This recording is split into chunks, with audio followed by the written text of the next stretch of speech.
Hi, welcome everyone to the Future of Web 3.0 panel. I'll be the moderator. Today our panel will address two basic questions. So the first will be, where are we now in terms of Web 3.0 and sort of our vision of a decentralized future where users have more ownership and control? And then the second question is, where are we headed in the future and what will be needed to get us there in terms of policy or economic changes, legislation, things like that. So Marta, I'm going to start with you since I know you're an attorney, but you're representing the tech industry for us today. So maybe you could start with just a brief description of what Web 3.0 is, and then I'll ask you and all of you, where are we right now in terms of achieving that vision of decentralization? Yeah, sure, absolutely. So, with Web 2, we really experience so much of our daily lives through just a handful of large corporations. And we really have no choice but to trust those corporations, to trust them not to misuse troves of data about us, what we're doing online and what we're saying and who we're talking to, and to trust them to keep that data safe from attackers and to protect our civil liberties. So really the issue here is that today's internet is centralized. So the vast majority of the data that's making up the many websites that we're using every day is sitting in data warehouses that's owned by just three companies, Amazon, Microsoft, and Google. You really start to realize how tenuous that is when you have things like we had just 3 weeks ago when there was a huge Amazon Web Service blackout and suddenly vast swaths of the web go down for hours, including websites that are a big part of our day-to-day lives. And so really that's the problem with having single points of failure. And so with Web3 or the decentralized web, we really believe that you can create a better version of the internet if you sort of combine the storage capacity and computing power on all of our individual devices into a supercomputer-like network and store multiple copies of those data across those devices. So we're talking about a decentralized version of the internet where websites can stay up even if some nodes fail, and the availability of information isn't dependent on any one server or company. So we think that will provide a much more robust platform for humanity's most important information. Excellent. So that's a fantastic description, Marta. It's hard to describe Web3, and you've done a really good job. Why don't I move on to you, Paul, and maybe you can talk about where we are right now. I've heard you talk a lot about the difficulties in getting to decentralization and how there's this pull towards centralization, and also difficulties for enterprises to coordinate in permissioned systems. And so maybe just, where are we now and sort of how do you see the progress so far? So we are making a lot of good progress, right? I feel, generally speaking, quite optimistic about where we're headed because people understand the importance of decentralization. Like, we have these kinds of experiences that Marta talked about. We are coming back to understand, like, there was value in decentralization by itself and distributing the power. And it's not just that we are dependent on highly centralized systems, it's also that the Web 2.0 ecosystem is not fundamentally a very fair one, because centralized marketplaces are generally, digital infrastructure is a natural monopoly. Now, we can either have natural monopolies that result in centralization and a great deal of power, or we can have natural monopolies that result in decentralization. So I think, first of all, that a decentralized world is one in which we have more competition, it is fairer competition, and the rewards of digitization flow more evenly back to the participants in the ecosystem. So that's one really important point, and I think it's valuable. However, and you're right, I've talked about this a lot and I care about it a lot, it is, and I speak now from 8 years of building sort of decentralized applications and blockchain applications, it is really hard to build decentralized systems. Decentralized systems are complicated to architect. It's really hard to think through, okay, how is this going to work? And by the way, we have expectations that are built upon the user experience of highly centralized systems, high performance systems. And decentralized systems are extremely high performance and very robust, but in ways that are a little bit different from centralized systems. So centralized systems give you really fast, instantaneous response. Decentralized systems often take a little bit longer, but they're much more robust, they're much more resilient. So I think companies and individuals need to think carefully. We don't need to make everything decentralized, but there are certain things that we can and should make decentralized, and we are facing significant challenges in building better developer tools so that we make it easier for people to create stuff that is properly decentralized from the get-go. And that's going to be a challenge going forward, is kind of industrializing that technology. But I also feel very optimistic about we're getting there. Just the fact that I called that out and I heard so many other people say the same thing makes me feel like people are aware of the challenge that we face. Yeah, absolutely. There was that Moxie, I can't remember that person. That's a brilliant article. Moxie Marlin Spike, super brilliant. I have to say, hats off to him. I have seen so many people give hot takes on Web3, right? And very few of them are as well-informed or as thoughtful as his. And I don't agree with everything he said, but wow. The fact that he did all that work, setting up an NFT, doing that stuff, just to educate himself was really impressive. Yeah, it was. And I feel like he follows in your footsteps quite a bit in terms of the kind of the same perspectives that you offer. So great. That is high flattery for me. Thank you. Great. And so Jason, I'll go to you next. And Paul mentioned the difficulties for developers in working with these decentralized tools. And, I'm sure as a legislator, you think a lot about regular citizens and how they can interact with these tools. And so I've heard a lot about user interface for one. So I'd like you to talk a bit about that and where we are so far. And then I saw a recent publication of yours about central bank digital currencies and stable coins and where we are in that side of things, and just what are your thoughts there? Absolutely. I think Web3 essentially redefines the idea of trust in data and addresses internet infrastructure in a completely different way than the centralized web.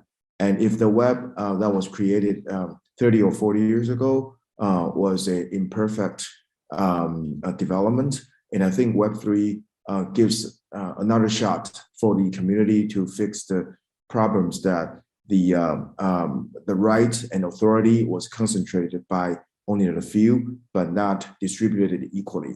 So Web3 really addresses important issue of how do we rethink ownership of the data, privacy, and how to think about security and infrastructure.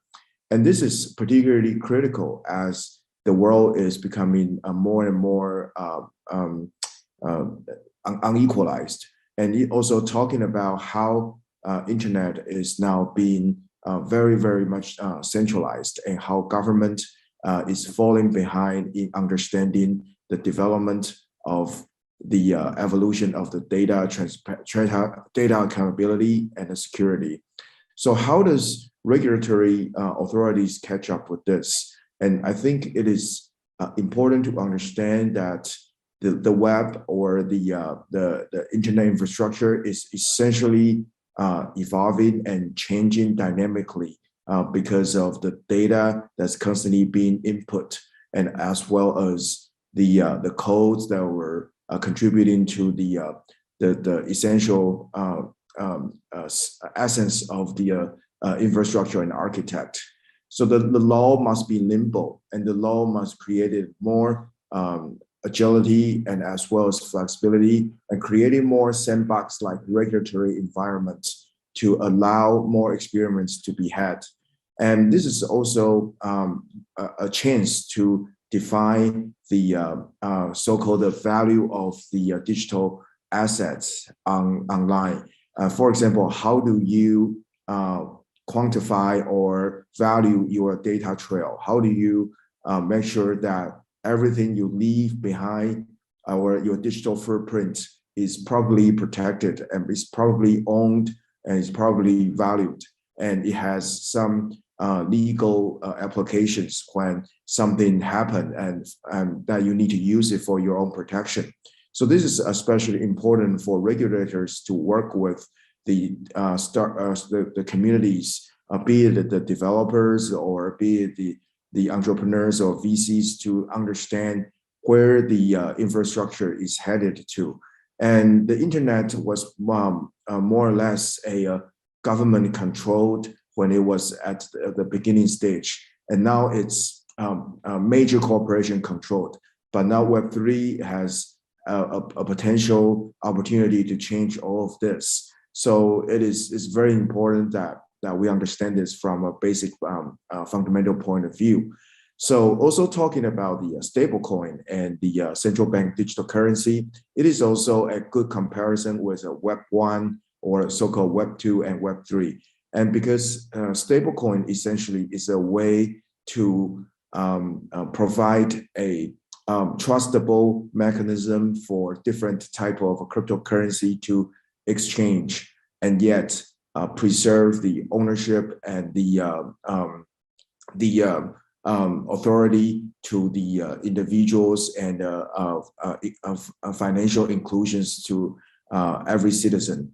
And CBDC, however, is a form of a centralized digital currency format, and government is essentially the owner of the coin and the owner of the system.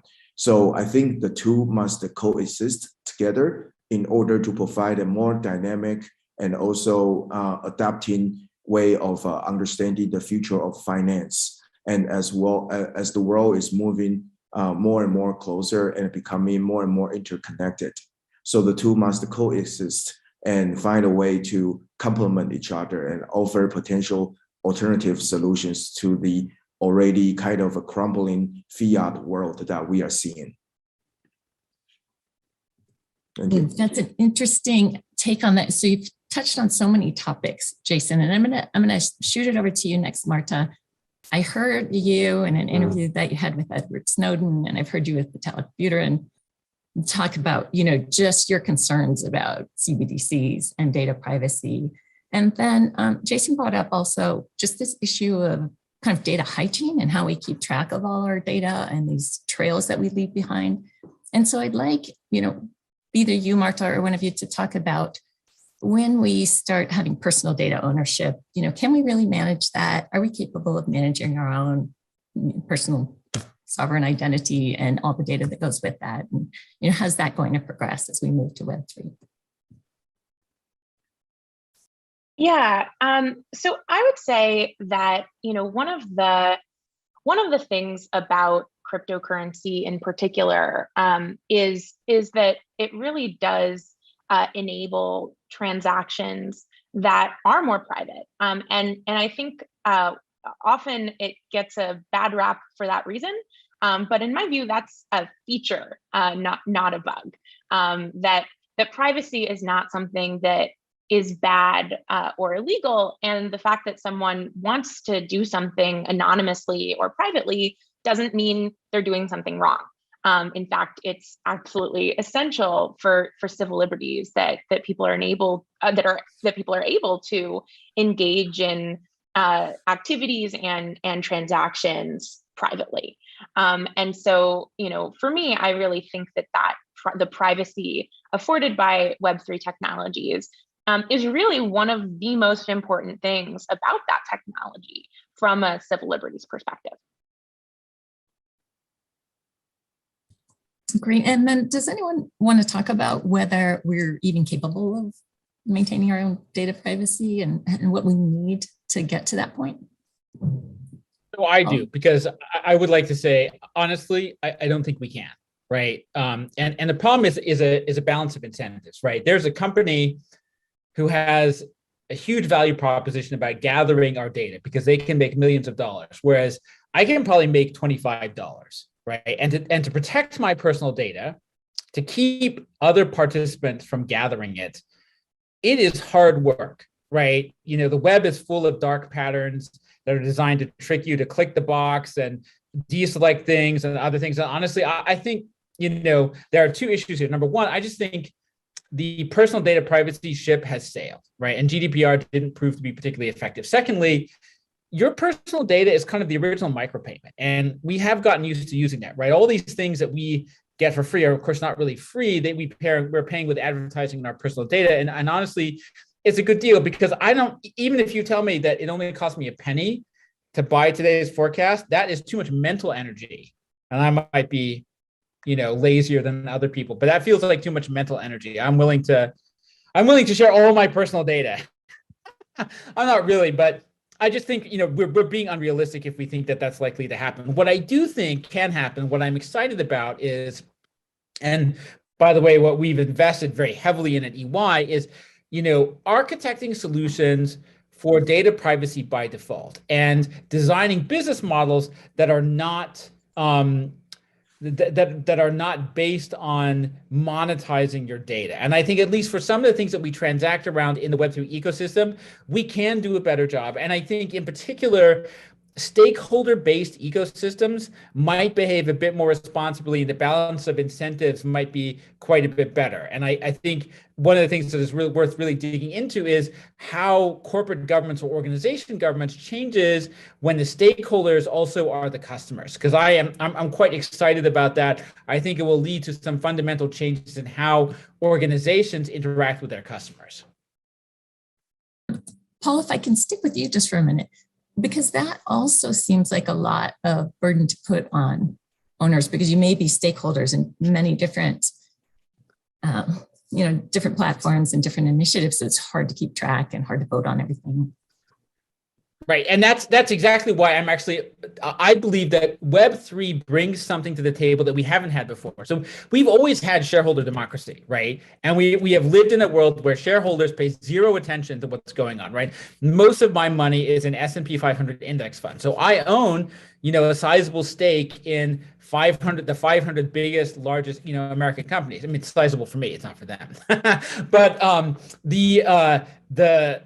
I don't have time to keep track of all of that. But what's really cool about Web3 is I can delegate my voting rights. And this is very exciting because I could, for example, what I would love to be able to do is I want to delegate all of my voting rights related to environmental issues to someone who's actually keeping track of that. And I want to delegate my voting rights about privacy issues to someone else who's keeping track of that. I trust certain organizations. I trust people that I know. And I think with delegation, we have the ability to have engaged voters with large chunks of influence changing policy. And I think there's a mechanism there for us to do a better job this time. Yeah. Just wanted to add to Paul that I think the interesting idea another interesting application is DAO, the Decentralized Autonomous Organization, and how it is being implemented in Web3 and as well as kind of implemented across the social and economic system. And this has to do with voting in democracy and how we hold the elected officials accountable with the policies that they propose, and as well as redefine the capitalism, because it used to be kind of the capital concentration that determines the outcome of the competition. But I think in the world of DAO, and this is sort of everyone has the right to vote, and everyone can hold the outcome accountable. Is an interesting development, and whether or not that can also provide a driver for change in our political and economic system. It is remain to be seen, but I'm very hopeful, and it is also my calling for the developers to come and take a look at these issues together, and how do we address this, and to fix the democracy that's kind of broken. And it'll be interesting to see this from a blockchain point of view and how to do it. Yeah. So Jason, do you see any good models of that right now? And either way, if we're moving toward the future, what kind of policies are needed to give developers that incentive, or to give users those incentives about developing these DAOs effectively and voting effectively? Yeah, I think that obviously I feel like the gaming community or the entertainment community has always been the kind of the first champion of any major technology breakthrough or development. So, GameFi is really huge in the Web3, and then a good example is YGG, the Play Guild, play to earn model, and it's widely popular in Southeast Asia, and especially in Philippines, where there's a lot of migrant workers that used to work on a very little money for their labor, but now with the play to earn model, they are able to make much more money than before, and contributed to the Web3 model. And I think that's really, really interesting, and how that would change the creators' economy, and also with the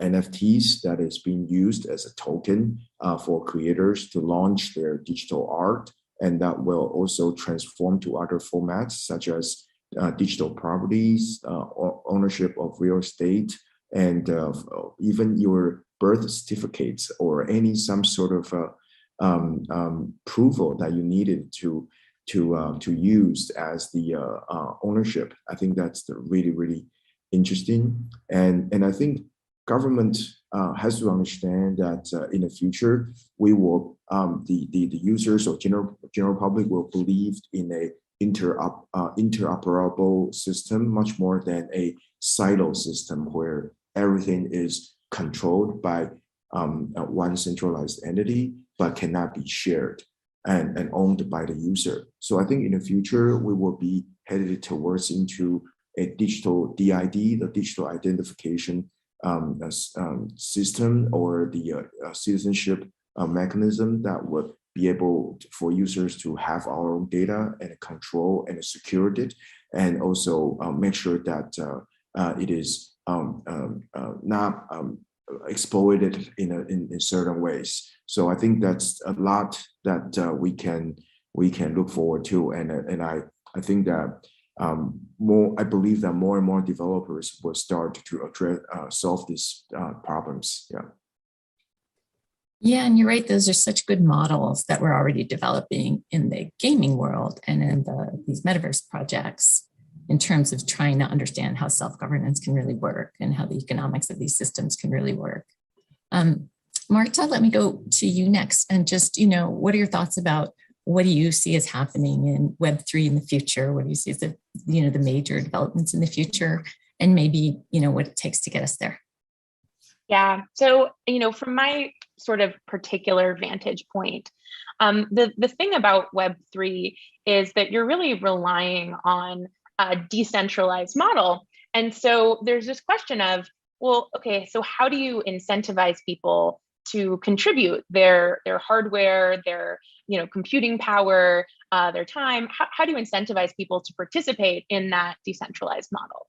So just to give you the example from my corner of the universe, right now, for example, in IPFS, the decentralized storage system that Protocol Labs developed and worked on, there's this question of, okay, anyone can serve up copies of a file. But if you are storing the only copy of a file and you close your computer and you go offline for a few days, then that file isn't available, right? And so that's really sort of one of the fundamental issues with Web3.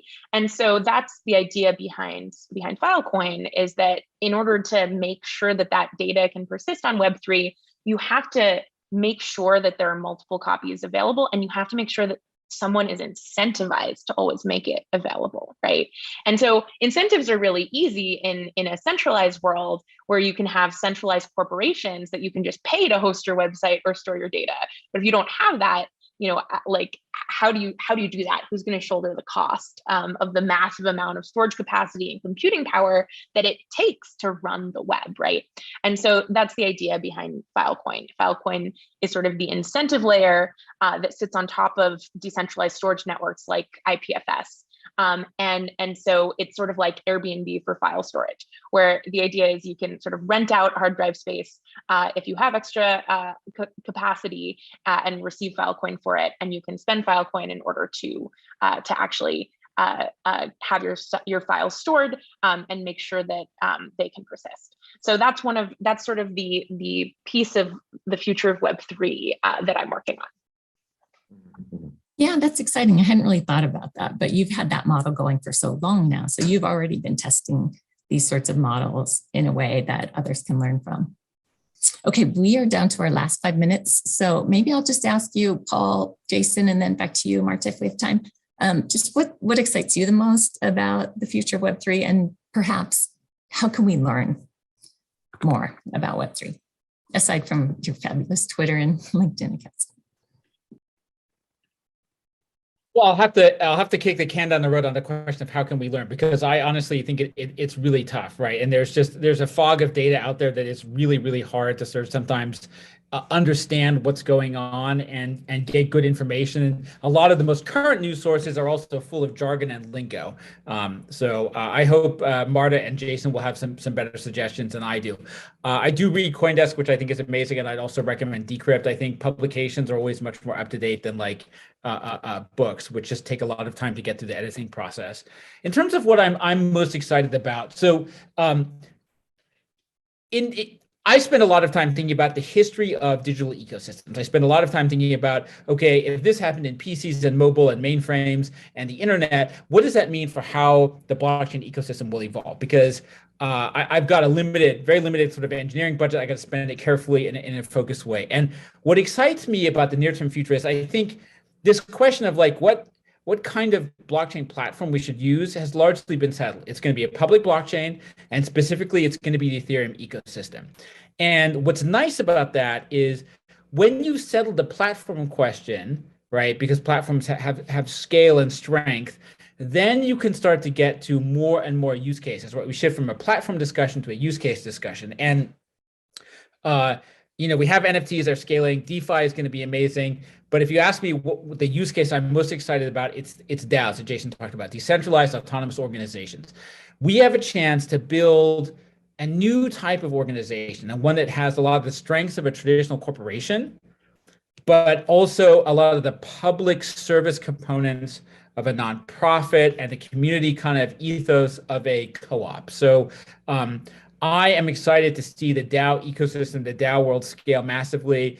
I've spent more time briefing EY senior leadership about the importance and the future of DAOs this year than I have on any other topic, NFTs, metaverse, anything else, DeFi. I've been talking to them about DAOs, and I've told them these are the clients of the future, right? These are the organizations of the future, and we're going to have to rethink about some of the way that we serve them, audit them, consult to them. But for me, it's immensely exciting and potentially quite revolutionary. So that's what I'm most excited about. Yeah, that's fascinating. So, Jason, since you've already talked about DAOs, is there something else that you're looking forward to in Web3? Something else that excites you?